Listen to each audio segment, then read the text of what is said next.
everyone. Welcome back to the Navigant Credit Union Broadcast Center. I'm Go Local News editor Kate Nagel. Thanks for joining us for the 4 o'clock news and politics show.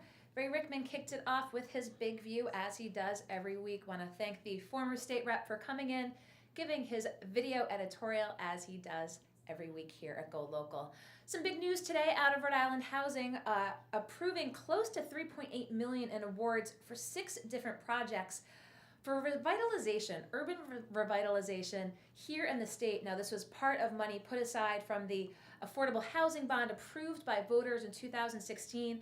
There'll be another round of projects, but I've got them all here, and I've got the executive director in the studio to talk about them. So Barbara Fields, come around and let's talk with folks about where all this money went today.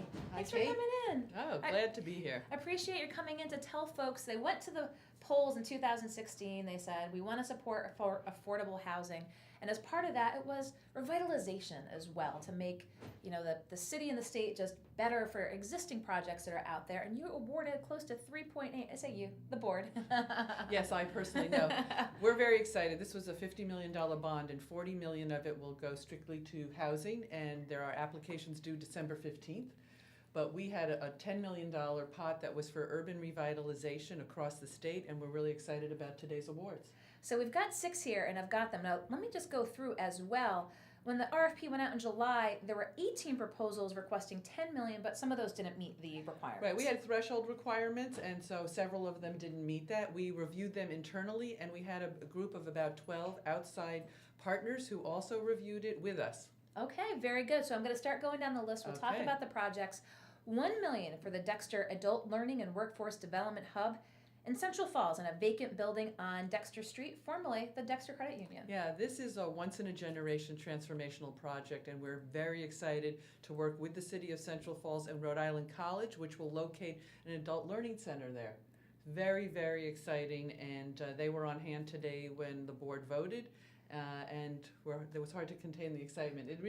It's a great opportunity to leverage education, workforce development, and complement other great things going on in Central Falls.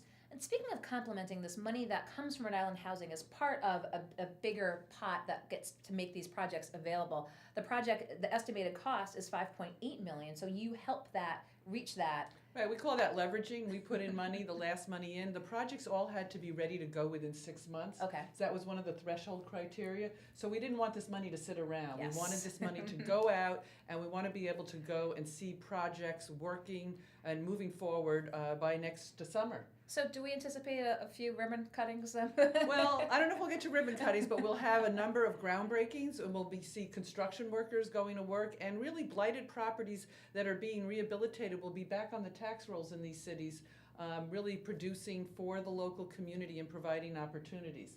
I don't know, you want to talk about the other ones. I want to talk about, I'm going through the list here because, you hear $3.8 million, it sounds like a lot of money, and it goes towards these great projects. As you said, at that threshold, they were already at that sort of 5-yard line. They just needed that extra investment to get them over it. I love the football analogy. They're in the red zone, and we're going to score when we put our money in. Okay, tit for tat. Barbara Fields. Okay, don't go too far. I don't want you to scoot away on here. We're going to be in the camera zone. $975,000 for the Millrace District Creative Placemaking Initiative in downtown Woonsocket. Yeah, this is next to the Museum of Work and Culture. It's a group of abandoned buildings. Already some renovations happened.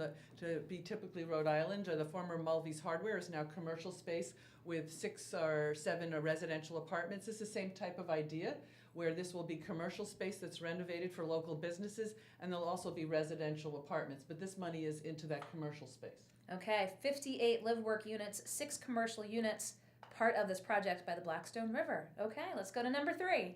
Oh, this is a very precise number, $612,484 for the Bailey Baxter Play Space project, working with the Nature Conservancy, the City of Providence, on Gordon Avenue to create a playground at the Bailey Elementary School. Yeah, the Bailey Elementary School was really in need of some green space, all those children needing recess twice a day, hopefully. And this will be that park, but it will also be available to the community. It's near St. Michael's Church, which I think many people know, and it really complements the housing that's being done there. The Providence Community Health Center is nearby. It really is perhaps what one could say almost the final piece in building a healthy neighborhood. Okay, very good. I've been told by my producer to take one step over here. Okay. So the total cost, $890,000. This was was a big, I mean, this really put them over the top. If they didn't have this investment from Rhode Island Housing, this likely would not have happened. Right. They were looking for other sources to complement city investment that came from a number of places, and we were very excited. I think particularly the partnership with the Nature Conservancy, I think, means that they could really use this green space to do some educational activities with the children, teaching them about the outdoors and things that can happen outside. So it's going to be a park and a playground. Okay, very good. Georgiaville Village Green, Smithfield's first affordable housing development for families at the intersection of Higgins and Whipple Avenue, $906,369. Well, this is a very large project. It's an $11 million development. It will create 42 apartments for working Rhode Islanders, and this was the last piece that they needed. There were some extra costs. There were some environmental concerns on the site, so we're very excited to be able to do this. We do, as Rhode Island Housing, have other pieces in, but this leverages, I believe, about $7 million in private investment, so it really is a win-win. And while most of the money, as we're talking about today, is more urban communities, it's a less urban area, but just as in need of affordable housing.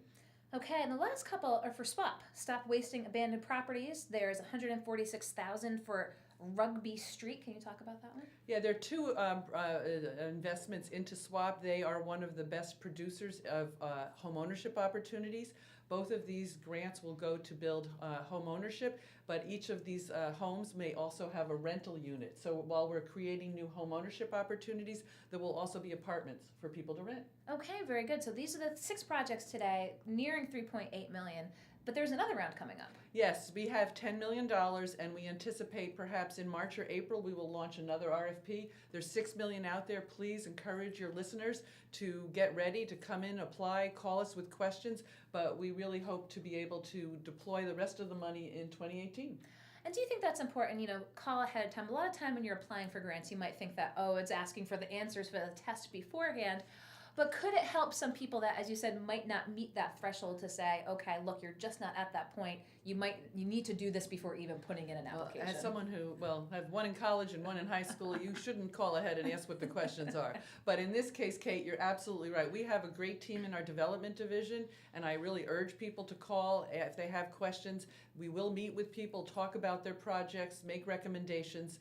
And then once the application comes in, then we wouldn't be able to talk to them. Yes. In this first round, when we did get the applications in, we did allow people, everybody across the board equally, to add to whatever we found was missing. And then we continued the analysis, and then we did present it to this outside group. So we really think a lot of eyes looked at this. We're really excited and really appreciate that you're helping to spread the word today. So we can hear about the projects getting money today, but again, letting folks know that there's an additional opportunity moving forward. Absolutely. As Barbara said, call ahead before Yes. you put that application in. Just make sure if there's a project that you're interested in funding, that there's the potential to actually get that money from Rhode Island Housing. Now, this is just one piece while we have you here in studio of a lot going on at Rhode Island Housing. So Yes. while I have you here, a big week, and then talk with us about what's taking place right now, besides granting $3.8 million. We're really, for the first time, I can say that we, the third quarter of 2017, we had the highest amount of mortgages we've done in our 44-year history, over $40 million a month in mortgages. The homeownership market is very busy, as you know, Yes. and we really encourage people to take advantage. We have a program called First Down.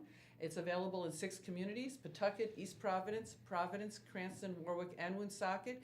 And if you're income eligible, we can offer a $7,500 loan as for down payment. If you stay in your home for 5 years, it's forgivable over 5 years. First Down, talk about football analogies. Yes. Yes, we did that too, absolutely. And it is flying off the shelf. We committed to doing 500. We did that in less than 6 months, and we were able to secure additional funding to do another 800. I urge people to call our homeownership center and find out if they're qualified. It's any home in those communities, and it's a very busy season. I was really excited. We closed on a number of them recently, which means new families are getting into a home in time for the holidays. Right in time for the holidays. Well, I'm glad I was able to get you in to talk not just about the revitalization, but programs at Rhode Island Housing. Anything else you want to tell viewers before you take off? Well, yesterday we cut the ribbon on some new apartments for rent in Pawtucket. So we're doing both. We're helping people get into a home if they're eligible and ready to become a homeowner. And we're also providing rental apartments for families in the state. So all in all, I urge people to call, see if they're eligible for one of our programs. We're there to help them and there to get more built. Okay, very good. Barbara Fields, Executive Director, Rhode Island Housing. I know Thank you're you. busy. You're off to the next thing. Yes, but wanted absolutely. you in today with the announcement again for voters who had gone in 2016, saw that on the ballot, was approved. This is going to ultimately total 10 million of that 50 million bond, but today, 3.8 million. Exactly. We're very excited, and it's a number of communities across the state that are benefiting. And if you're watching after the fact, we'll run them down again, or you can just rewind. Barbara Thank Fields, you. thanks so much. I'll Thanks, shake your hand Kate. again. I'll All let you right. around the corner. Thank you so Okay, much. thank you. Bye-bye. Barbara Fields, the Executive Director of Rhode Island Housing. Today, they announced the awarding of nearly $3.8 million for addressing blight and urban revitalization. Now, this again, part of the $50 million bond approved by Rhode Island voters back in 2016. Ran through those projects that recently got this money, but as Barbara mentioned, there's another round because it does total 10 million. So again, we'll have those dates when those applications are due, and she, as she said, encourages folks to reach out to Rhode Island Housing if they have questions, if they're eligible to participate in this. So don't go anywhere. We're going to be right back here in the Navigant Credit Union Broadcast Center. I'm Go Local News Editor Kate